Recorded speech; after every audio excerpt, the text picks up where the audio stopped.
Hi everyone, it's the EnglishSimmer here, and last week we actually got a look at the gameplay trailer for The Sims 4 Lovestruck, and it definitely left me with still a lot of questions about this expansion, what the systems actually are behind these things, how like turn-ons and turn-off works within the game, and I know that is like a lot of UI, and so I understood why they didn't choose to use it, but I don't know why they chose to focus on the dating app when they had already kind of focused on that in the original trailer. And usually before a pack comes out, I do a video called Everything You Might Have Missed, basically a guru's tell-all. The developers over on Twitter usually answer a bunch of questions. However, I have noticed there has been a decline in how many devs are actually using Twitter and how frequently they get on there. The official Sims account has answered a couple of questions. Now, I just want to throw it out there. I want to set the expectation now. There's really not that much info, and I don't know the decision behind that. It feels weird to me, to be completely honest. I feel like for other packs, we've had a lot more detail, which does kind of make me worried for the end result. But I figured today, why not go through the couple of questions that have been answered over on Twitter, and also give you all an update on the live stream, because that's usually where we get like a fair bit of information. Starting off with this tweet from July the 12th, it has woohoo 1 star, blanket woohoo 5 stars. So obviously we knew that the blanket woohoo was already coming. It does feel like a reference to the Central Park like couple, which is honestly hilarious because usually The Sims, when it released new things, isn't like as on trend. Maybe they were promoting The Sims, who knows? But Kirsty asks, this is a lot of fun. Will we be able to use the picnic basket on it too? So if you don't know, Cottage Living came with a picnic basket.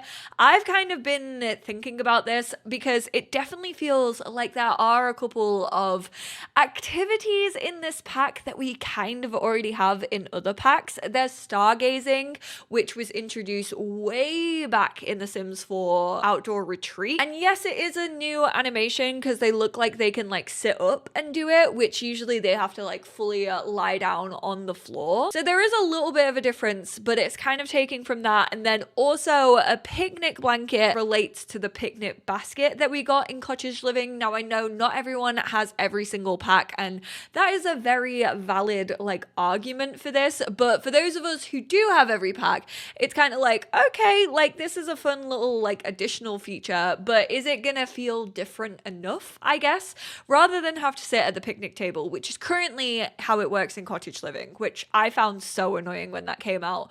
But they didn't have like a sit on floor. That was introduced in The Sims 4 high school years, kind of like a little like hangout, which they used to be able to do in like The Sims 3 University. That would be amazing. There are so many gorgeous spots in Henford that would be perfect for a picnic and a sneaky woohoo. Shouldn't that have been in Cottage Living? It just feels like it's kind of taking stuff from other packs and then it's being talked about as if it's like a main feature in this pack, and all of the promotion right now has me worried for Lovestruck. Like, Growing Together was a very similar kind of pack when it came to UI and dynamics and how these things worked, but I felt like the promotion for that was so much stronger than it is for Lovestruck. Yes, feel free to bring a picnic basket for a romantic picnic. Seems those two can actually go together, and you can bring the basket if you have Cottage Living, and they can work in turn with each other. So you don't just have to sit at the picnic table. But again, shouldn't the blankets just have been in Cottage Living? Like, if you're gonna give us a picnic basket but only let us use it at the table, it just feels like it's kind of been like split off and apart from one another, which a lot of people have given that consistent feedback about The Sims 4 for so many years now, where it feels like we get all these things kind of split up and then released in different packs. Sometimes it works for the better. For me personally, I much prefer the occult packs in The Sims 4. than if they all came together in kind of like a Sims 3 Supernatural. Other times like this, I'm like, what was the thought process? Unless it was just that unlocking of like sitting on the floor. Also, it feels so Black Mirror, but imagine if you can actually like on the dating app, like rate someone's woohoo. Like Uber, no, I can't. I feel like I'm scared that I'm gonna get some comments being like, Molly, you've always wanted cross-pack compatibility, which yes, I do. And I like when things can interact and like intersect with each other. However, it does make me just think, did they try to include this and then they just like couldn't do it? I have such mixed feelings about this pack in general. Then in response to the gameplay trailer, Envy Terry put, I saw new tattoos. Now you kind of already saw these in the trailers, but there's a new hand tattoo. So the rose on the back of someone's hand, I actually thought that was part of a base game update. I do think there is one like that, which may be like double roses already within the game.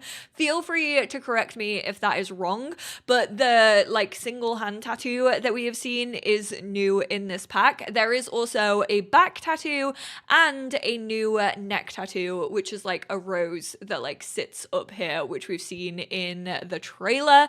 That's the back tattoo right there. Looks like it has like butterflies on it. I actually also thought that there was a chest piece, but the chest piece actually came when we got base game updated like 3 or 4 new tattoos a couple of years ago now. Seed Sims says, how are turn-on and turn-offs different than the existing sim characteristic likes and dislikes? Thank you so much for asking the real questions. I appreciate this so much. Similar to likes and dislikes, which is personally how I thought they would work, I actually think that basically everything that exists, or a lot of the things that exist in likes and dislikes, will also be added to turn-ons and turn-offs. Because we saw like funny or like humorous interactions. We also saw like physical, which I'm fairly sure both of those things are like already available in likes and dislikes. We've also seen clothing and like color of clothes. Turn-ons and turn-offs are preferences in romantic behaviors which affect the new romance satisfaction coming in Sims 4 Lovestruck. If a sim is turned off by flirtation, then even successful flirt interaction can drive down their satisfaction. So this feels like it might actually be adding some difficulty to romantic relationships. Right now, unless a sim is like unflirty, there's really not a lot that they dislike when it comes to actually flirting with someone. So this definitely feels like it could be making it a little bit harder. Obviously, we will have to wait and see like when people are actually playing the game if that does have a proper effect like they say that it does. Because sometimes I feel, especially when it comes to sentiments, they sometimes claim that it's going to make it harder to do things, but then actually if you like play long enough and like you can usually get the Sims feeling in whatever mood you want them to. Definitely one of those things where I'm like, this sounds hopeful and I'm hoping that it is and it works in the way that they want it to. But I do find it interesting that you can still flirt with someone even if they're turned off by it, because that is like realistic, and then that will actually drive down their satisfaction. But this is the thing, they didn't really go into like satisfaction whatsoever. They just keep saying like, oh, it can have this effect on satisfaction, but they haven't actually talked about like what satisfaction is, how it can actually be like affected, what it looks like within the game, like what knock-on effects that can have. Idyllic says, my main excitement is the attraction system. I would really like more details on that. Now, it feels like they're being very coy about this. They basically use this as a promotion for the live stream. Tune into the live stream next week where we're going to share more details. Going to be happening tomorrow, Thursday, July the 18th at 11 a.m. PT, which is 7 p.m. UK time for those of you who are based over here. It's also like what, 2 p.m. Eastern, and they have it both available on YouTube and also on Twitch. And then Igor commented on the not her pretending to get an emergency call to leave. This is the only appropriate response if you are bringing your mum on a date. So I feel like they've confirmed that this is something that the Sims can actually do. I have seen people questioning in like my gameplay trailer reaction comments, they would love it if Sims that you are actually on a date with, like if they felt the date was going badly, that they could also do it autonomously. That's something personally I would absolutely love to see, because whilst it's all well and good having like romantic satisfaction and also like turns on and turn off, you need those to lead to something, you know? And I don't always like that we as players like have to make the decisions. Like I kind of wish the NPCs did more.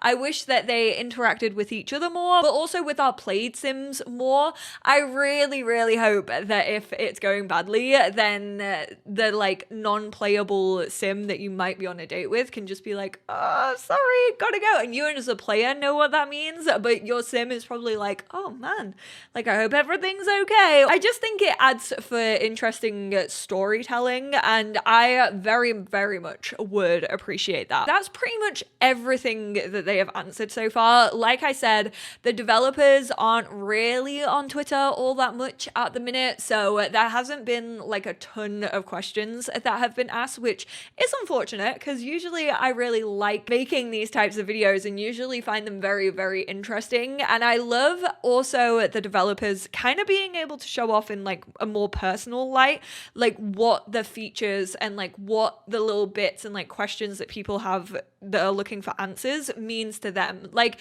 I really feel as if when it's the developers, you kind of get to see what the inspiration behind it was a little bit more, and I definitely miss that kind of like personalization of it. Real quickly though, I know it doesn't really have loads to do with the expansion pack, but I did want to go over this quick little laundry list. They now have a team dedicated to fixing bugs.